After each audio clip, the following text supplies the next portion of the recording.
a nice quick 40 pull.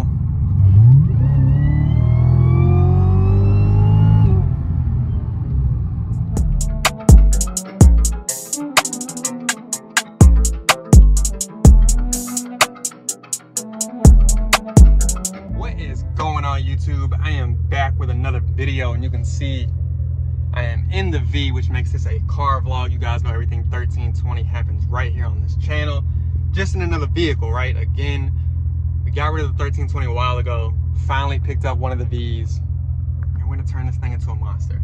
But outside of that, you saw the title, the thumbnail, all that good stuff, man. We're gonna be talking about the drive modes of the CTS-V 2016 through 2019. It's kind of like the same thing as the SRT modes. So let's dive in. All right, so you heard me say it can be similar to the SRT pages. Well, it kind of is. Again, I am a Mopar guy, came from a Mopar, now I'm a Cadillac guy at heart. But this is similar to the SCATPACK, Sport Mode, etc. just for the V. Now, this is for 2016 through 2019 CTS-Vs, and I think some of it actually carries over into the CT4 and CT5 Blackwings as well. So I'm gonna dive in, you're gonna see everything on the screen. All right, so you can see I have a front digital infotainment system and a middle, all right? And everything that we're going to be looking at or focusing on is here. And then these buttons right here are mode and traction buttons. Now, what you can see, the screen is black. And what I'm gonna show you is you're actually gonna press the mode button, which is this right here. And you can see you have Tour, Sport, Track, and Snow and Ice. We're gonna go ahead and put it in Track.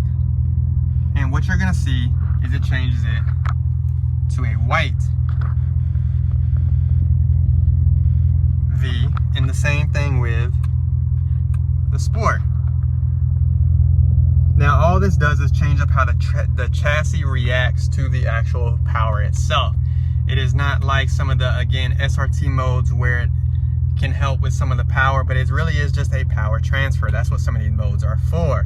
Then you have your traction button. This is where some people kind of find a little secret. You can press it one time, and then it'll come up and say traction control off. You can hit it again, and it'll say traction control on. The key to this is if you tap that button twice, you'll then see there's performance, traction, active handling, and chassis modes. You can go 1 wet, 2 dry, 3 sport 1, 4 sport 2, and you can see the active handling is now off and the chassis mode is still in track. And you can see the race mode, that obviously turns everything off. So this is full on driving capability. You are the driver and the driver only. Now, I'm gonna show you what it feels like to do a couple digs and some rolls in the different modes. And of course you can change them by just hitting the mode button up and down.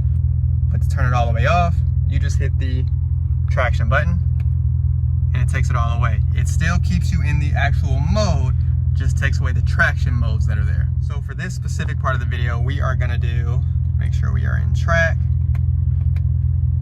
And then I'm gonna put us all the way into race mode with the active handling off and the chassis mode and track, and we're gonna go for a little drive. So one thing I'll say in this race or track mode, it makes the suspension very, very stiff. Turning, even a slight turn, you can feel that it really wants to jerk and keep back straight. That helps you on the actual track itself, drag strip, or even like a true road track. Helps keep the car keeps the car from spinning out. And then of course, again, this is all driver. I'm gonna let the car get a little bit ahead of us before I start to do a pull. And it does go ahead and, well, it gets up and goes.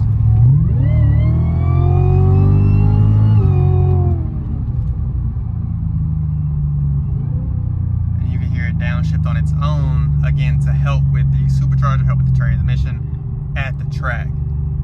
It grips right away. I'm not in manual mode. This is straight driving. In automatic, it hits different in this race mode. Go ahead and put it back in touring mode so you can see the slight difference. Obviously it'll change back to black, and you can see the slight difference in not only the color, but how it's going to react, and the traction control is back on. nothing traction control wise. And it'll take just a little bit longer. You'll still have the supercharger, but it won't hit as hard in this mode. And this is kind of like eco mode for SCATPACs and HELLCATs, right? But it still does pretty well.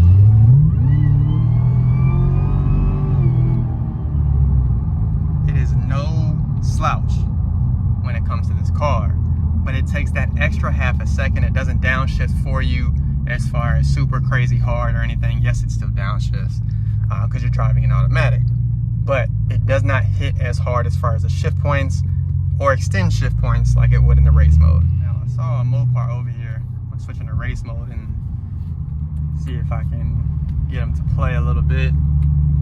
You know, Mopars are known for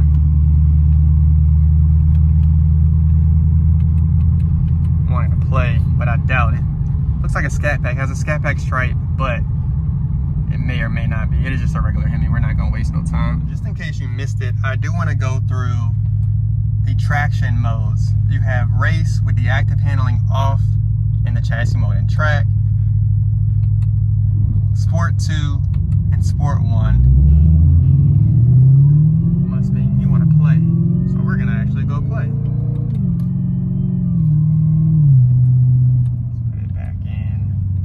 Mode. We're in traffic. I don't know how we're about to play, but I'm gonna jump at him.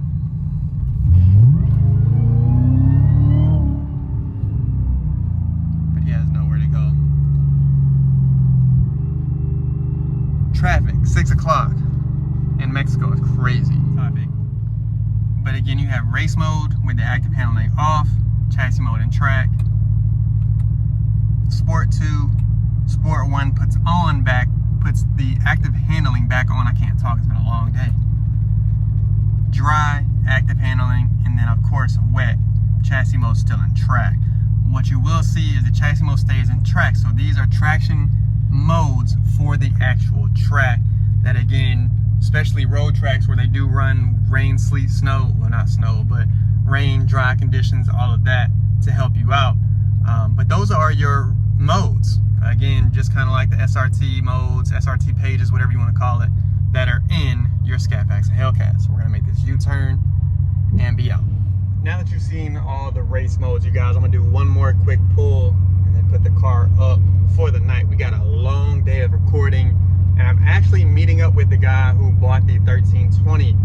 It was an 18-year-old kid, so I can't wait to drop that video. I sound like an 18-year-old kid with my voice cracking like that. We're gonna meet up with him tomorrow at 9, so that video is gonna be dropping. I have a couple of race videos. I know you guys have been waiting on those.